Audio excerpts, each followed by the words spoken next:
کیونکہ اگر ان یاد ہو تو وہ تو عدلیہ کے اوپر چڑھائی بھی کرتے رہے ہیں، ڈنڈے لے کے 1997 میں اعلیٰ عدلیہ سپریم کورٹ پر چڑھائی کر دی تھی، اور اس وقت کی تھی جب معزز ججز جو ہیں وہ کورٹ کے اندر بیٹھے ہوئے تھے، کورٹ رومز میں کیسز سن رہے تھے، اور اس وقت ان کو اپنی جان بچا کر وہاں سے بھاگنا پڑا تھا۔ تو آج محترمہ مریم نواز صاحبہ کہہ رہی ہیں کہ یہ فیصلہ جو ہے یہ جوڈیشل کو ہے، کس کے خلاف ہے یہ ان کو بتانا پڑے گا۔ اور پھر اس کے بعد وہ کہتی ہیں کہ انصاف کا قتل نامنظور، یعنی کہ ان کے نزدیک اس فیصلے سے آج انصاف کا قتل ہو گیا ہے۔ اور اب یہ بھی ایک بہت بڑی بات ہے کہ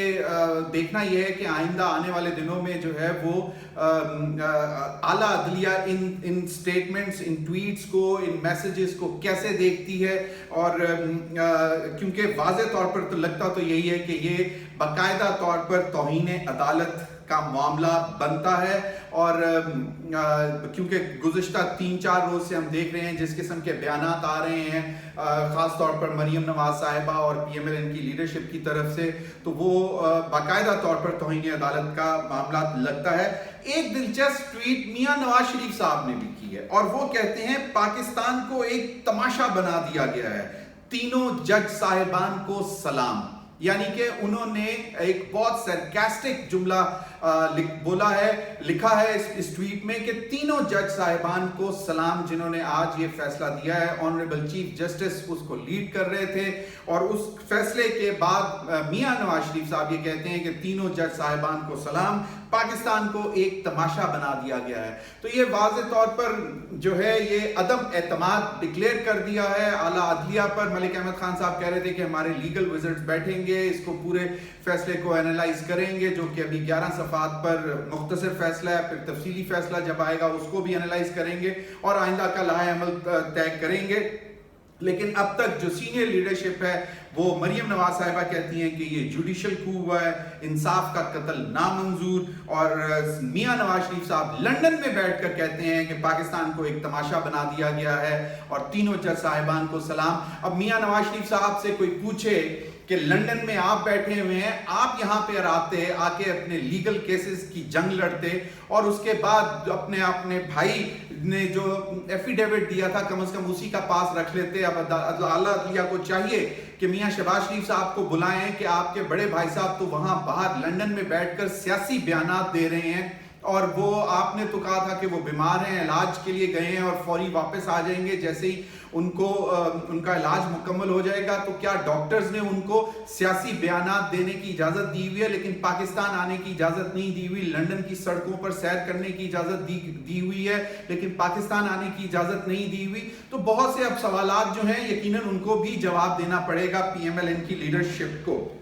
اب دیکھنا یہ ہے کہ آئندہ کا لائحہ عمل کیا ہوگا۔ جیسے میں نے پہلے کہا کہ اب 24-25 کلومیٹر کی تو حکومت رہ گئی ہے پی ڈی ایم کے پاس وفاق میں، اور اس کے باہر پنجاب ان کے ہاتھ سے نکل چکا ہوا ہے، اور کہا یہ جاتا ہے، محترمہ بے نظیر بھٹو صاحبہ بھی ایک دفعہ کہہ چکی ہوئی ہیں کہ مجھے پنجاب کے بغیر وفاق کی حکومت نہیں لینی چاہیے تھی، کیونکہ زیادہ تر سٹرینتھ جو وفاق لیتا ہے وہ پنجاب کی حکومت سے لیتا ہے، اور ہم نے یہ پہلے بھی دیکھا ہے کہ کافی کمزور رہی ہیں حکومتیں جن کے پاس پنجاب نہیں تھا۔ تو یہ تو معاملہ سامنے ہے۔ دوسرا یہ کہ اب دیکھنا ہے کہ اب جو بیانیہ ہے عمران خان صاحب کا، پاکستان تحریک انصاف کا، اور اب ان کے ساتھ جو پی ایم ایل کیو کا جو ایک دھڑا ہے جس کو چودھری پرویز الہی صاحب لیڈ کر رہے ہیں، ان کا بھی بیانیہ وہی ہے کہ جی پاکستان کے تمام مسائل کا حل جو ہے وہ فوری طور پر صاف اور شفاف الیکشنز ہیں۔ تو اب کیا وہ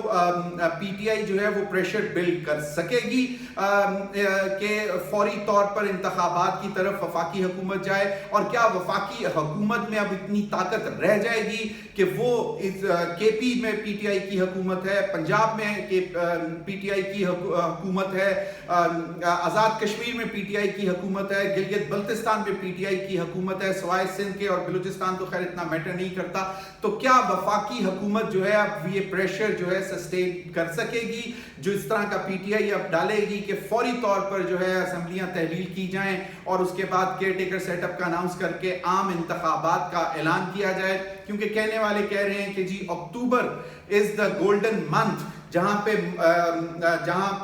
پہ انتخابات کی توقع ہے، یعنی کہ اکتوبر 2022 میں عام انتخابات ہو سکتے ہیں. یہ زیادہ تر اب جو ہے بات ہو رہی ہے. اب دیکھنا یہ ہے کہ آنے والے دنوں میں پی ٹی آئی کس طرح اپنے کارڈز کھیلے گی کہ وہ مجبور کر دے، جو کہ صرف اور صرف 24-25 کلومیٹر کی ایک وفاق کی حکومت رہ گئی ہے، کہ وہ اب یہ فیصلہ لیں کہ عام انتخابات کے علاوہ کوئی چارہ نہیں ہے.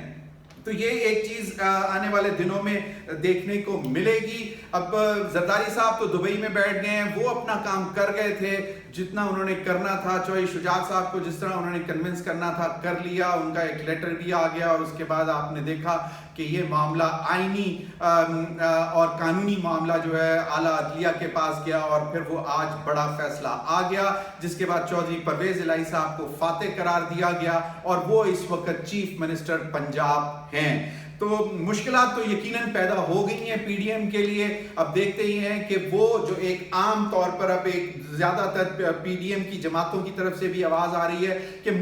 مشکل حالات ہیں، اس میں تمام جماعتوں کو ٹیبل پر بیٹھ کر بات کرنی چاہیے، کیونکہ ان حالات میں ملک کا چلنا مشکل ہے. معاشی حالات جو ہیں وہ سب سے زیادہ سنگین ہیں، اور جب تک سیاسی استحکام نہیں آتا تو معاشی استحکام نہیں آئے گا. اب آئندہ آنے والے دنوں میں ہمیں پتہ لگے گا کہ کون سی پارٹیز اپنے کارڈز کس طرح کھیلتی ہیں. اب تک کے لیے اتنا ہی، اجازت دیجیے. Thank you.